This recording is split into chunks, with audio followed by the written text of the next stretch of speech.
Audio Jungle.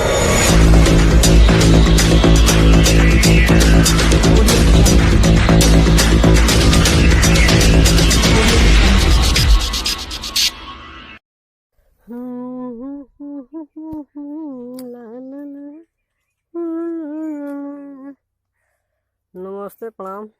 का हाल बा? शायद आप सब ठीक होगा भैया, सुरक्षित होगा भैया लॉकडाउन में।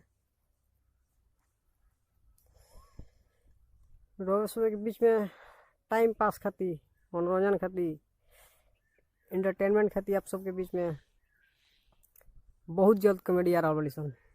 बहुत कॉमेडी चैनल के नाम बा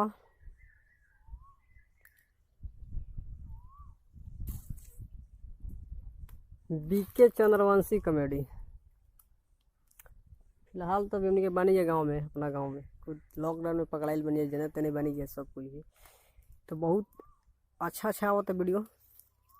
और आज से शूटिंग चालू हो गया और लोकेशन ये बयाम के बगीचा, खेत खलिहान, घर मकान द्वार जौन भी बा। और बहुत बढ़िया बढ़िया कॉमेडी आ रहा बा।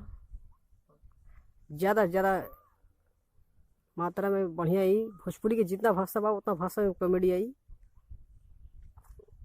आशा ना पूरा विश्वास बा कि ये सब वीडियो आप सबको पसंद आई। और हाँ, जितना भी बा आप सब खाती बा।